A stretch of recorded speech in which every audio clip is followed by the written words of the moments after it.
of the showroom early morning before everybody gets here. I'm going to sneak in and, or I have snuck in, and I'm going to talk to Dave Norona. He's the Ski-Doo backcountry specialist. We're going to look at all the units, check things out, see what's new. Lots of stuff that's new. Man, it's pretty exciting. It's hard to get over just by a picture. So we're going to do some video, some one-on-one, like I say, with Dave. Should be a good morning. Hey guys, it's Ski-Doo backcountry expert Dave Norona here at Club 2017, and I'm going to take you through the brand new Rev 4th generation right here. And we're going to start at the front and move to the back, and we're going to show you everything this machine has, which is a lot. So starting out with the skis, it's the same DS3 ski right here that we've had. It's tunable because you can take off the front slider to make the ski a little narrower in the front, and then you can add that back on for those big powder days. There is one change here. They've added a clip down here, so when the skis come up or in heavier snow, the skis don't fold up. This prevents that, so that's a really cool option that they've added. It's an all-new RAS3, 3rd generation. Does the same thing as the RS2, just a little bit better, and there's almost a full inch of stroke now added to the machine. So all positives there. Up front, they've done a pressure cast S module, so now that's stronger. So they beefed up that, so the weakness now is really more in the A-arms. If you do hit something, that's what you're going to break before having to do anything up front.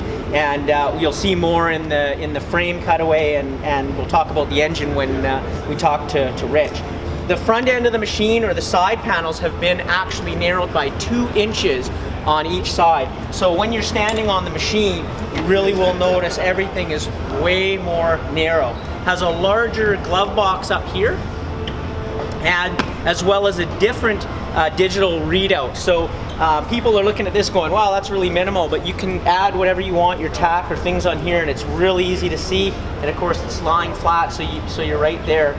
Up front here on the handlebars, really designed to be minimal. Small RER button right here, and it's all designed to just give you what you need on the handlebars and nothing more. Down here, really nice toggles for the heated grips, as well as the thumb throttle is in one, and your light switch is right here. Big difference on this machine, as well as the new Beveled Tunnel. Okay, that does a few things. It's all redesigned within the chassis, but one of the great things it does for us shorter guys is the Beveled Tunnel brings it in, and then a narrower tank and seat, so it feels like you're standing over a dirt bike. So really amazing there. Moving up along with the running boards, all new. The thing I'm most impressed when you ride this, because you can tell when you go back to an XM, is when you're riding really deep snow, that back end is sitting and it's resting on the snow.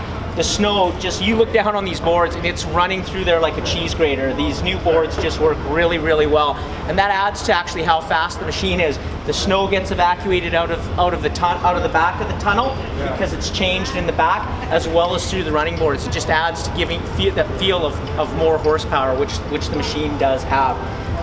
Same T-motion, but we've taken 2.5 pounds out of it, which is incredible for the engineers to do that, and 10 pounds out of the track. Just totally redesigned track as well. When we look at, it's an all-new fuel tank as well, and it's designed, again, narrower, and you don't have to burp it when you fill. When it's to the top, it's to the top. Also a really minimalist seat. Very cool. One of the things about this machine that you'll see in some of the videos is the new motor is actually moved over. It's actually 1.5 inches narrower, and it's moved over in the vehicle, so it's now sits right along the center line. So everything in this machine is balanced like 50%. And so when we open the doors, which is just 2 sliders, and they open diagonally to take the door off, slide it on the hinges, and the door comes off.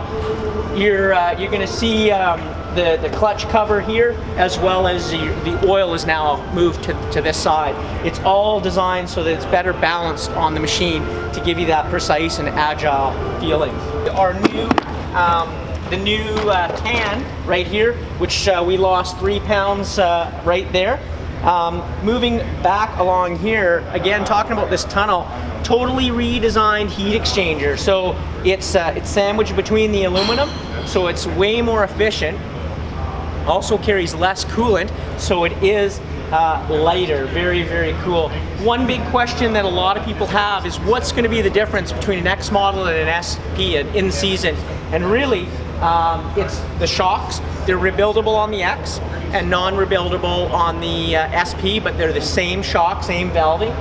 The biggest difference though is that in the X model you get these new boards. They're new on the SP, but they're a flatter material, and these are that real thin material. So that's a big change for there. And of course, color skews in the X, and which will be different for the SP. Always worth snow checking because you get that either extra year of warranty or your electric start or any other options like wraps from SCS that you can add to make this vehicle perfect. The best way is to head into your dealer and make sure that you sign up with what you want and get it as soon as possible, because these machines are going to be flying off the showroom floor, that's for sure.